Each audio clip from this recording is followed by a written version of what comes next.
Hello दोस्तों, आपका BIOS classes में स्वागत है। कल हमने जो चैप्टर पढ़ा था उसका नाम है ह्यूमन रिप्रोडक्शन यानी मानव जनन। मानव जनन में हमने फर्स्ट पार्ट देख लिया था। अब हम देखेंगे सेकंड पार्ट। फर्स्ट पार्ट में हमने पढ़ा था रिप्रोडक्टिव पोजीशन या जनन के पद।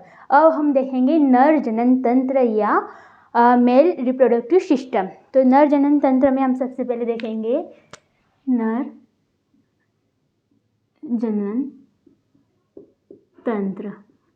नर जनन तंत्र यानी मेल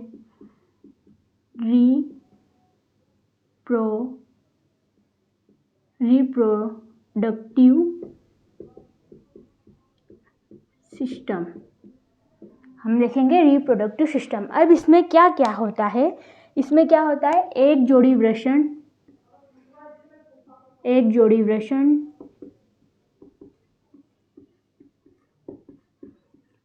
यानी पेयर ऑफ टेस्टिस।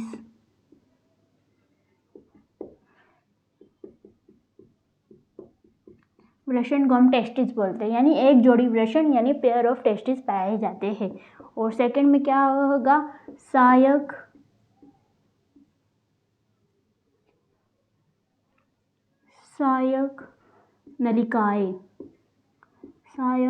नलिकाएं यानी एसेसरी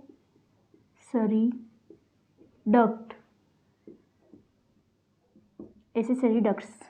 और थर्ड वाला है जनन ग्रंथियां।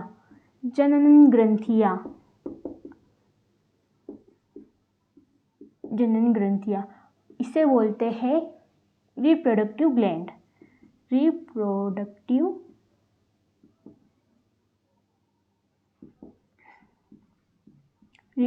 ग्लैंड। हम जनन ग्रंथियां या रिप्रोडक्टिव ग्लैंड है ना, थर्ड है। अब फोर्थ में आता है भाईजनांग यानी एक्सटर्नल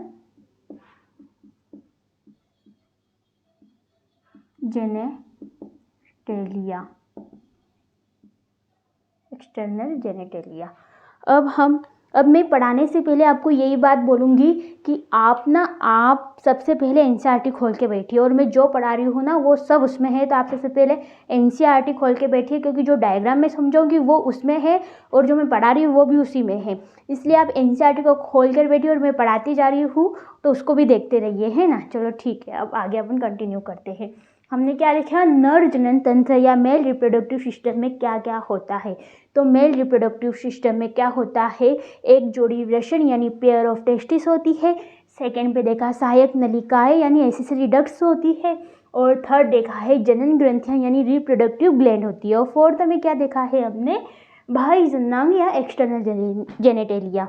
जब हमने इन चार चीज़ों को देखा कि नर जनन तंत्र में ये चार चीज़ें होती है, अब हम क्या करेंगे? एक एक को डिटेल्स में पढ़ेंगे, एक को डिटेल्स में एक्सप्लेन करेंगे कि आखिर में इनमें क्या क्या चीज़ें होती है। उससे पहले मैं आपको ये चीज़ें बता देना चाहती हूँ कि वृषण क्या है। तो वृषण जो है ये वृषण है। ये क्या दिख रहा है? ये नर जनन तंत्र या मेल रिप्रोडक्टिव सिस्टम है। तो इसमें हम सबसे पहले क्या देखेंगे कि ये जो दिख रहे गोल गोल ये क्या है? ये वृषण है। अब ये वृषण है, इसमें क्या बनता है? इसमें स्पर्म का प्रोडक्शन होता है या शुक्राणु या स्पर्म का निर्माण होता है। इसके अंदर क्या बनते हैं? शुक्राणु या स्पर्म बोलते हैं। यह स्पर्म का प्रोडक्शन किसमें होता है? वृषण में। आगे बात समझ में। एक जोड़ी वृषण यानी एक जोड़ी का मतलब, आप जोड़ी से तो मतलब समझते हो, जैसे कि दो लोग होते हैं उनकी एक जोड़ी है, नहीं, दो लोगों की एक जोड़ी है यानी पेयर। जोड़ी का मतलब समझिए, जब दो को एक जोड़ी बोलते हैं। तो यहाँ पे क्या हो रहा है? वृषण कितने हैं? दो, तो इससे क्या बोलेंगे? एक जोड़ी वृषण। आगे बात समझिए, इसमें क्या होता है? स्पर्म का प्रोडक्शन या शुक्राणु का निर्माण होता है। चलो ठीक है, आपने देख लिया यहाँ स्पर्म यानी शुक्राणु का निर्माण होता है। अब यहाँ पे क्या होता है? अब सबसे पहले आप देखेंगे कि यहाँ पर शुक्राणु कैसे आते हैं या कैसे बनते हैं।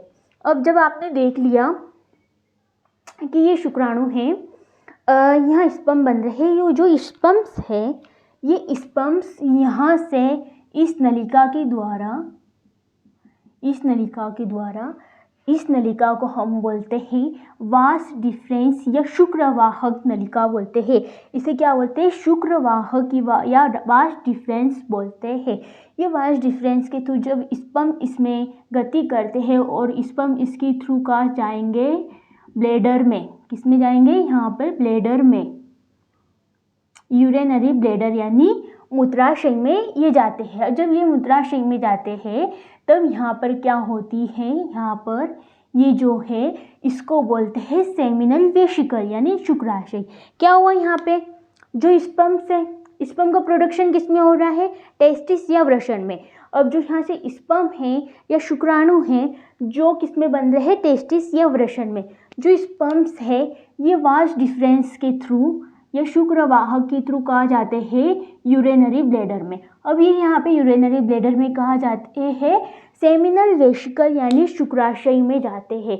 अब ये शुक्राशय क्या है? ये ग्रंथि है जिसको हम बोलते हैं जनन ग्रंथियाँ। क्या बोलेंगे? जनन ग्रंथियाँ। क्या है? सेमिनल वेसिकल एक ग्रंथि है। तो ये सबसे पहली ग्रंथि कौन सी है? शुक्राशय। अब यहाँ पे एक बात नोटिस करना कि यहाँ पर शुक्राशय यानी ये जनन ग्रंथि है। जनन ग्रंथि यानी रिप्रोडक्टिव ग्लैंड है।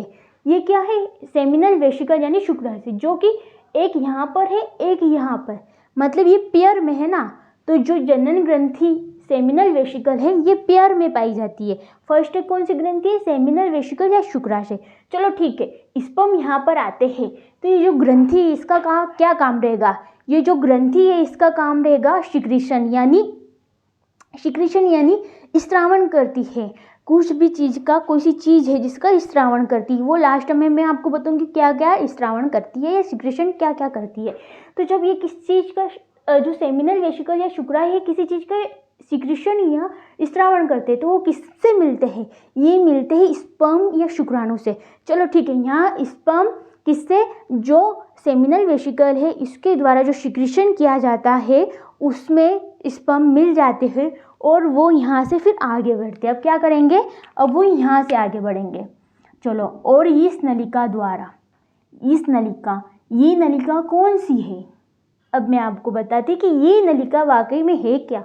ये जो नलिका ये क्या है? मूत्राशय यानी यूरिनरी ब्लैडर। ये यूरिनरी ब्लैडर, इसमें क्या होता है? इसमें यूरिन जो यूरिन रहता है वो इसमें आता है या एकत्रित होता है। अब यूरिन कहाँ बनता है? ये कभी सुना है आपने? ये यूरिन बनता है किडनी में। तो ये कहाँ से आता है? ये जो यूरेटर है ना, ये जो मूत्रवाहिनी दिख रही है, ये यूरेटर या मूत्रवाहिनी, यहाँ से यूरिनरी ब्लैडर यानी मूत्राशय में आता है। अब जो किडनी रहती है वो क्या करती है? फिल्टर किसका करती है? जो किडनी होती है वो ब्लड का फिल्टर करती है और यूरिन का निर्माण यानी यूरिन का फॉर्मेशन करती है। आ गई बात यहाँ तक? चलो ठीक है, यहाँ तक आई बात समझ में। अब आगे देखते हैं हम कि यहाँ पे यूरिन तो आ गई। अब ये यूरिन किस मार्ग से बाहर निकलती है? ये जो मार्ग दिख रहा है इसे हम बोलते हैं मूत्र मार्ग या यूरेथ्रा बोलते हैं। मूत्र मार्ग यानी यूरेथ्रा। ये इसके द्वारा क्या यूरिन बाहर निकलती है। जब यूरिन बाहर निकलता है ना, यूरिन जिस मार्ग से यानी यूरेथ्रा मार्ग से बाहर निकलता है तो इसी मार्ग से जो वीर्य रहता है या सीमन रहता है यानी स्पर्म्स रहते हैं वो भी इसी मार्ग से निकलते। तो अपन ने कहाँ तक देखा था? सेमिनल वेसिकल में क्या आए थे? स्पर्म्स आए थे। और जो सेमिनल वेसिकल है वो जो जिस चीज़ का सिक्रीशन या स्त्रावण कर रहे थे वो स्पर्म उसमें मिल जाते हैं। स्पर्म उसमें मिलते हैं, फिर आगे इसी मार्ग यानी यूरेथ्रा मार्ग द्वारा, मूत्र मार्ग द्वारा जो यहाँ पर ये दिख रही है ना गोल गोल, इसे बोलते हैं हम प्रोस्टेट ग्लैंड। ये क्या है? प्रोस्टेट ग्लैंड या ये पुरुरस्थ ग्रंथि है ना, ये पुरुरस्थ ग्रंथि है। और जो ये ग्रंथि है ना, ये जो पुरुरस्थ ग्रंथि ये भी किसी चीज़ का सिक्रीशन करती है या स्त्रावण करती है। अगली बात समझ पे, ये आपको यहाँ पर थोड़ा अलग अलग यानी दो चीज़ दिख रही है। बाकी ये जिस तरीके से एनसीईआरटी में डायग्राम बना है उसमें कुछ इस तरीके से डायग्राम बना है।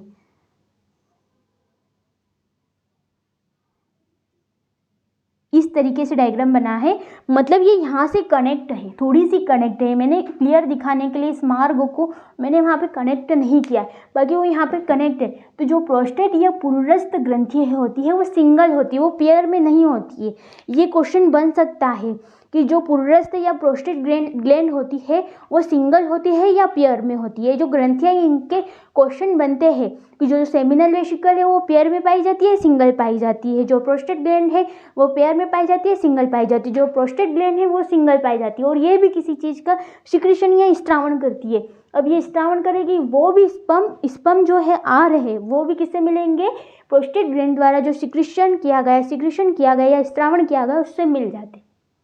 यहाँ पे क्या हुआ, प्रोस्टेट ग्लैंड द्वारा या पुरुरस्थ ग्रंथि द्वारा जिसका स्त्रावण या सिक्रीशन किया गया है स्पर्म उससे मिल जाते हैं और फिर आगे बढ़ते हैं। और ये जो ब्लैक डॉट दिख रहे हैं ये भी एक ग्लैंड है, ये भी एक ग्लैंड है।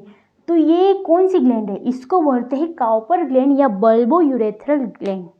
काउपर ग्लैंड या बल्बोयूरेथ्रल ग्लैंड। जो काउपर ग्लैंड या बल्बोयूरेथ्रल ग्लैंड होती है वो भी किसी चीज़ का सिक्रीशन करती है, स्त्रावण करती है। जो स्पर्म आते हैं वो भी उस सिक्रीशन या स्त्रावण में मिल जाते हैं और उसमें मिलने के बाद में ये आगे बढ़ते हुए यूरेथ्रा मार्ग या मूत्र मार्ग द्वारा बाहर हो जाते हैं। आई बात समझ में। तो 3 ग्रंथियाँ देखिए, फर्स्ट कौन सी, सेमिनल वेसिकल यानी शुक्राशय जो कि पेयर में होती है। सेकेंड देखिए प्रोस्टेट ग्लैंड यानी पुरुरस्थ ग्रंथि जो कि सिंगल होती है। और काउपर ग्लैंड यानी थर्ड देखिए काउपर ग्लैंड यानी बल्बोयूरेथ्रल ग्लैंड जो कि पेयर में होती है। ये भी पेयर में होती है, ये दिख रही है 2, ये पेयर में, ये छोटे छोटे आकार में दिखेगी। आप एनसीईआरटी का डायग्राम खोल के देखिए, उसमें क्लियरली हर चीज़ आपको स्पष्ट तरीके से दिखेगी। ओके बाद इसके बाद में देखेंगे 3 ग्रंथियाँ देख ली जिनको अपन बोलते हैं जनन ग्रंथि या रिप्रोडक्टिव ग्लैंड बोलते हैं। चलो ठीक है, ये देख लिया। उसके बाद में हम देखते हैं बाह्य जननांग या एक्सटर्नल जेनिटेलिया, है ना। बाह्य जननांग यानी एक्सटर्नल जेनिटेलिया किसको बोलते हैं, ये जो दिख रहा है ना, ये उठा हुआ या उभरा हुआ भाग है। ये क्या है, उठा हुआ और उभरा हुआ थोड़ा सा भाग होता है। इसे बोलते हैं पेनिस या शिश्न। इसे क्या बोलते हैं, पेनिस या शिश्न बोलते हैं। आगे बात समझ में, आपको यहाँ तक समझ में आया, ठीक है। स्क्रीनशॉट ले लेना और अपन आगे देखते हैं कि आगे किसके बारे में देखेंगे। अपने पढ़ा नहीं, इन सबको डिटेल्स में देखेंगे। ये ग्रंथियाँ मैंने थोड़ी बहुत सुपरफिशियल इसमें बता दी है, बट अपन इसको आगे भी डिटेल्स में देखेंगे कि किस चीज़ का सिक्रीशन या स्त्रावण करती है। फिर ये जो सिक्रीशन रहता है ये किस चीज़ में काम आता है तथा इनका नाम क्या है, ये सब अपन आगे डिटेल्स में पढ़ेंगे। आप एनसीईआरटी देखते जाना। और मैं अच्छे से सजेस्ट करूँगी आपको कि आप ये पढ़ने के बाद में या मेरा पूरा लेक्चर देखने के बाद में जो एनसीईआरटी का जो टॉपिक है उसको अच्छे से 1 से 2 बार पढ़िए। आपको ऑटोमेटिकली समझ में आ जाएगा कि आखिर में वो क्या लिखा है। जो एनसीईआरटी की लाइन है बड़ी डिफ़िकल्ट है, किसी को समझ में नहीं आती है, पर ये पढ़ने के बाद में आपको वो ईजिली, मतलब बहुत ईजी लगेगी और आसानी से समझ में आएगी। ठीक है, अपन देखते हैं अब एक जोड़ी प्रश्न या पेयर ऑफ टेस्टिस के बारे में।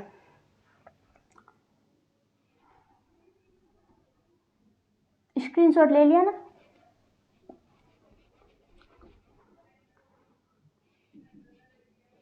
तो अब देखेंगे एक जोड़ी वृषण यानी वृषण के बारे में। वृषण यानी टेस्टिस, आखिर है क्या। ये जो टेस्टिस या ये जो वृषण होते हैं ना, ये टेस्टिस या जो वृषण होते हैं किसमें पाए जाते हैं।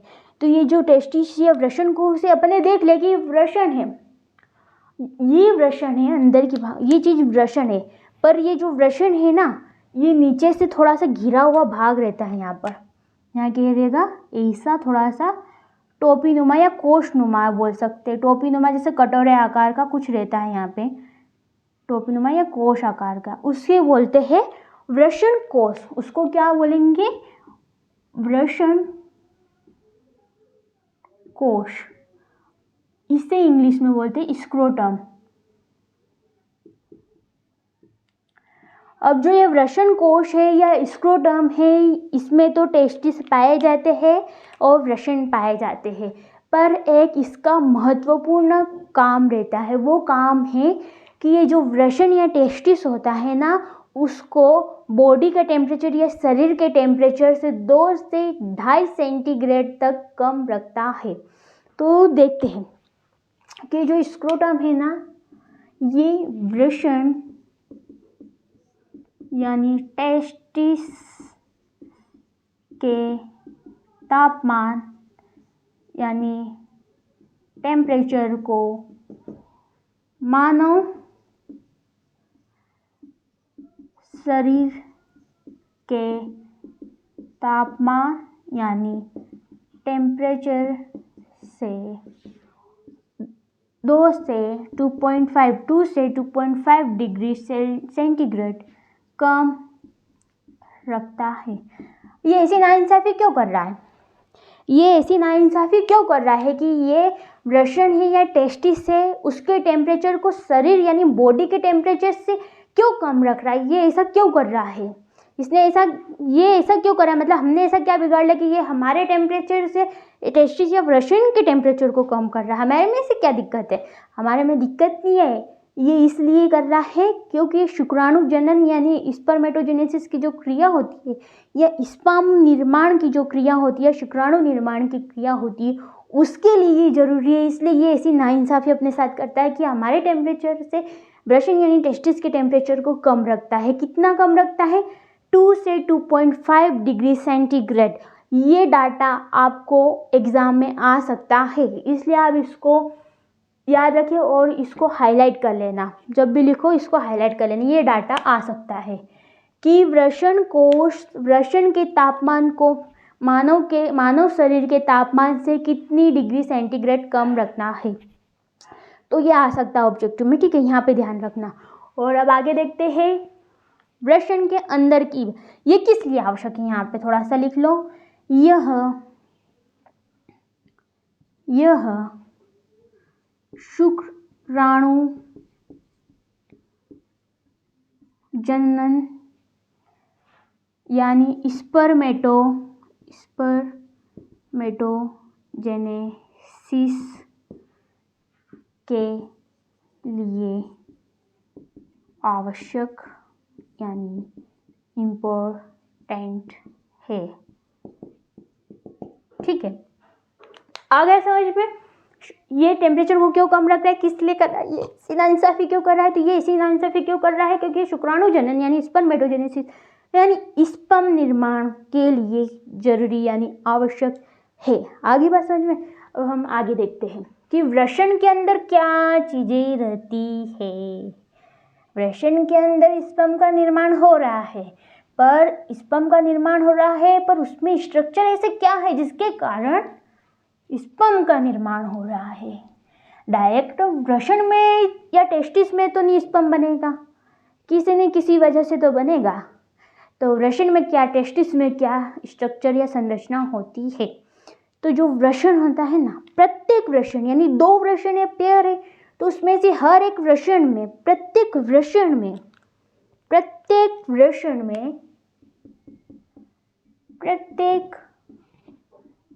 में यानी टेस्टिस में 250 यानी 250 वृषण पालिकाएं होती है। प्रत्येक वृषण यानी एवरी टेस्टिस में 250 टेस्टिकुलर लोब्यूल्स होती है। आगे बात समझ में? अब ये जो वृषण पालिकाएं है, 250 वृषण या 250 वृषण पालिकाएं है, इनमें प्रत्येक वृषण पालिका में एवरी टेस्टिकुलर लोब्यूल्स में प्रत्येक वृषण पालिका में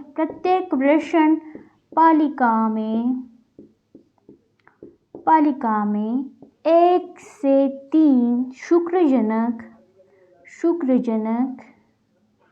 शुक्रजनक नलिका होती है, जिसे इंग्लिश में सेमेनिफेरस